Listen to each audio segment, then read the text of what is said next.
Deep thoughts. Hey everybody, welcome to Deep Thoughts. So as an introduction, before this first episode, Deep Thoughts is going to be a series of kind of like vlogs. I may do them every day, I may do them every week, I may do them every month, multiple times a week. Whenever I have time or something that's come up that I want to talk about, it basically, in the fashion of YouTube these days, my thoughts on things.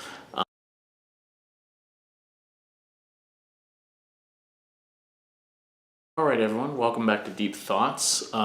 Disclaimer, these are my thoughts, they're not the thoughts of anybody else or anybody here at CanHammer. Just me talking about stuff to do with 40k and Age of Sigmar. This first episode I'm going to talk about what's happening before our very eyes, the Age of Sigmar-ization of 40k.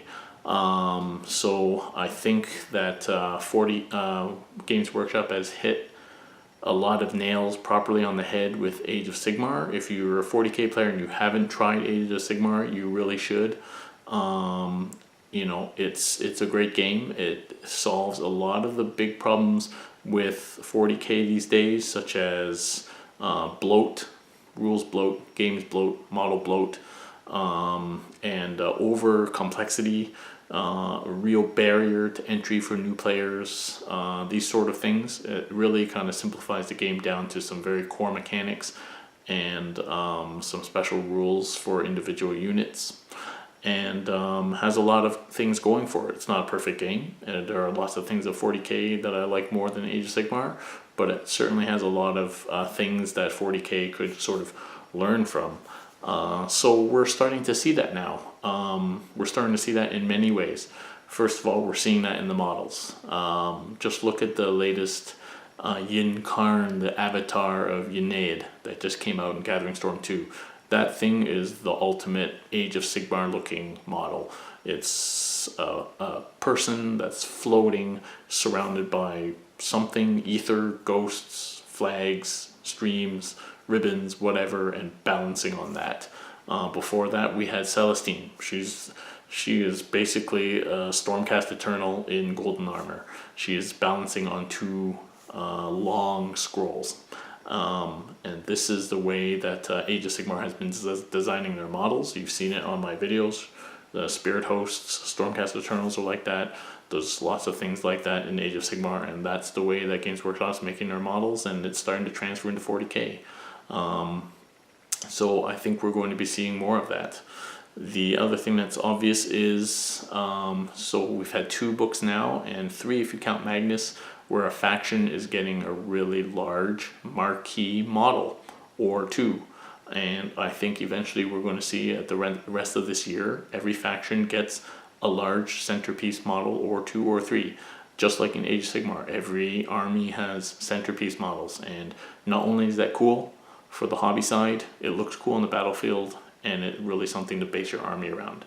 And the rules have been there to match, so that's exciting, and I can't wait for the next part, Cypher. But anyway, so I think that's another trend that's sort of hinting towards the slight Age of Sigmarization of 40k, is the big centerpiece models.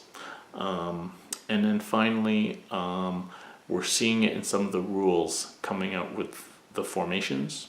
So a lot of the things letting you attack twice, or shoot twice, or charge twice, or buff bubbles. I know there have been buff bubbles before in 40k, but it just seems a little bit different now with the new formations and new models coming out. There seems a lot more of the sort of buff debuff interaction in Age of Sigmar, as opposed to individual special rules. So I think that's definitely a thing that we're going to see more. And finally, are we seeing the beginnings of Grand Alliances? So in Age of Sigmar, there's 4 Grand Alliances, Chaos, Order, Death, Destruction, and then hundreds, like lots of factions within each alliance. And we have Imperium. Could we see Xenos consolidated? We're already seeing now Eldar factions, Eldar, Dark Eldar, Harlequin consolidating into Eldari or Ynnari. Are we going to see more alliances like this? So, and we're seeing formations in these books that allow you to take from multiple factions, basically without restriction, and giving you bonuses on top. So I think we're seeing the alliance system sneaking a little bit into 40k. And I'm sure this is intentional, and I suspect that it's going to be good for 40k. It certainly is an exciting time to be in 40k right now with everything's coming out. I can't wait to Gathering Storm 3 when I can get my hands on Cypher and see what happens with the Dark Angels fluff. But, staying in the now, I mean, with Gathering Storm 1 and now 2, I think we're definitely seeing a pattern here. So, and with that, they're moving the story forward. So I think it's a great time to be in 40k now. And I think if we can take the best parts of 40k and keep them, and take the best parts of Age of Sigmar and work those in, I think we're going to have a great game if and when the next edition ever comes out. So that's my deep thoughts for today. If you have anything that you want me to discuss on Deep Thoughts, please let me know. The point of Deep Thoughts is to stimulate conversations, so leave your comments below. And thank you for supporting CanHammer, and we'll see you next time.